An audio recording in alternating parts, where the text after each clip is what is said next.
राजकारणात नैतिकतेच्या गोष्टी फक्त भाषणापुरत्या असतात असं वारंवार सिद्ध होत असतं.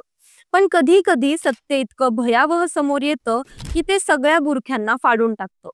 काही दिवसांपूर्वीपर्यंत माझा या प्रकरणाशी काहीही संबंध नाही असं ठामपणे सांगणाऱ्या धनंजय मुंडेंना अखेर मंत्रिपदाचा राजीनामा द्यावा लागलाय. पण हे इतकं सहज झालं का?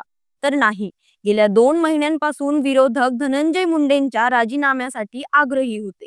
विरोधक ओरडत होते, सरकार थंड होतं, कारण अजित पवार सारख्या दिग्गज नेत्याचा हात धनंजय मुंडेच्या पाठीवर होता. पोलीस चौकशी होऊ द्या, मगच निर्णय घेऊ, असा पवित्रा घेतला जात होता. पण अचानक एक वळण आलं. ज्या हत्येचा आरोप होत होता त्या सरपंच संतोष देशमुख यांच्या मृत्यूपूर्वीच्या आणि मृत्यूनंतरच्या काही छायाचित्रांनी महाराष्ट्र हादरून गेला. क्रोरियाची ही परिसीमा पाहून विरोधकच काय, तर सत्ताधारीही अस्वस्थ झाले. शेवटी मुंडेंच्या पाठिंब्याने उभ्या असलेल्या अजित पवारांनाही हातवर करावे लागले आणि धनंजय मुंडेंनी मंत्रिपदाचा राजीनामा दिला. पण हे एवढं सोपं होतं का?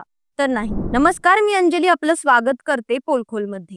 राजकीय वर्तुळात धनंजय मुंडे आणि वाल्मिक कराड यांची दोस्ती प्रसिद्ध होती.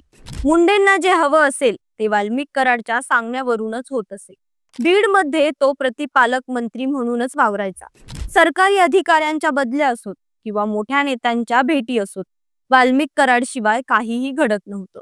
पण याच वाल्मिक कराडवर खंडणी आणि देशमुख हत्या प्रकरणात थेट सहभागाचा ठपका पोलिसांनी ठेवला. गुन्हे अन्वेषण विभागाच्या म्हणजे CIDच्या आरोपपत्रात स्पष्ट म्हटलं गेलं की कराडनेच आपल्या गुंडांना देशमुख यांच्या हत्येचे आदेश दिले.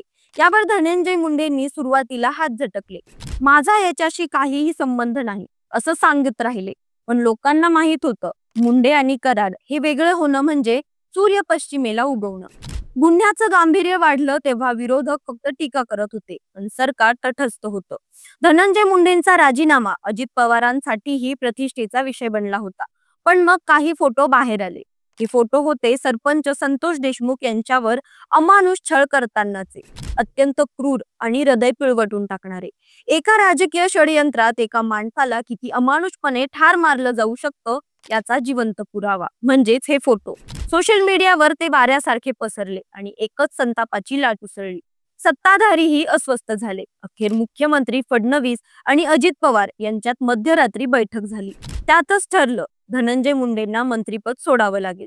धनंजय मुंडेंच्या बचावासाठी अनेक युक्तिवाद करण्यात आले. पोलीस चौकशी पूर्ण होऊ द्या, अजून काहीही सिद्ध झालेलं नाही, राजकीय कट आहे. पण हे सगळं कोण ऐकणार? लोकांच्या मनात प्रश्न होता, हा राजीनामा फोटो बाहेर आल्यानंतरच का? यावर अजित पवारांनी शेवटपर्यंत मुंडेंना वाचवण्याचा प्रयत्न केला. पण सगळ्या बाजूंनी दबाव वाढत गेला.